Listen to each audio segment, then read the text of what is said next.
न तेरा न मेरा, अपनी उम्र से बहुत सयाना था वो। बेड़ियां कैसे तोड़ते हैं ये बताने वाला जमाना था वो।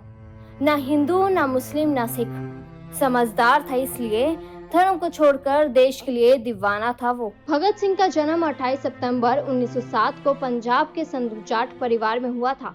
उनका जन्म स्वतंत्रता सेनानियों के परिवार में हुआ था। उनके पिता सरदार किशन सिंह और चाचा सरदार अजीत सिंह भारतीय स्वतंत्रता संग्राम में पूरी तरह से शामिल थे। वह एक ऐसे माहौल में जन्म और उनका पालन पोषण ऐसा हुआ कि वह हमेशा भारत से अंग्रेजों को उखाड़ फेंकने के लिए तत्पर रहते थे। भारत को अंग्रेजों से आजाद कराने का जुनून उनके खून में दौड़ रहा था।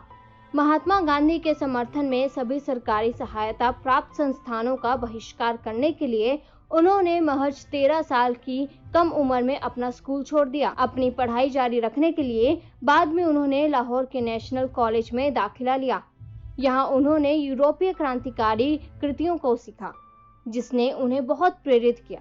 उन्होंने अंग्रेजों के खिलाफ क्रांतिकारी लेख भी लिखना शुरू किया। भगत सिंह बहुत तेजी से युवा क्रांतिकारी के रूप में उभरने लगे। तब उनकी सभी गतिविधियों ने अंग्रेजों का ध्यान उनकी ओर आकर्षित किया। उनके जीवन का महत्वपूर्ण मोड़ 1928 में आया, जब अंग्रेजों के हमले में स्वतंत्रता सेनानी लाला लाजपत राय की मृत्यु हो गई थी। भगत सिंह ने उसी का बदला लेने के लिए अधिकारी उप महानिरीक्षक स्कॉट को गोली मार दी थी।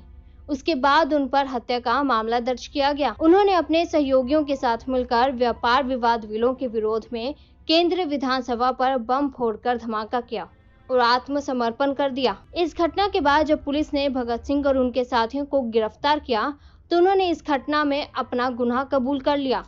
जब भगत सिंह और उनके साथियों के साथ जेल में अमानवीय व्यवहार किया गया तो उन्होंने जेल में ही 116 दिन तक लगातार भूख हड़ताल की। 23 मार्च 1931 को मात्र 23 साल की उम्र में ही उन्हें फांसी दे दी गई थी। भगत सिंह के साथ राजगुरु और सुखदेव को भी फांसी दे दी गई थी। वह अपने अंतिम क्षणों में भी भारत माता की जय और इंकलाब जिंदाबाद के नारे लगा रहे थे। भगत सिंह फांसी का फंदा गले में पहनकर भी मुस्कुरा रहे थे। वह एक स्वतंत्रता सेनानी थे जिन्होंने कभी अपने जीवन के बारे में नहीं सोचा। वह अपने अंतिम सांस तक देश की सेवा करते रहे। भगत सिंह वास्तव में एक सच्चे देशभक्त थे। देश के लिए उनका बलिदान की गाथा इतिहास में सुनहरे अक्षरों में लिखी गई है। देश उन्हें हमेशा याद रखेगा।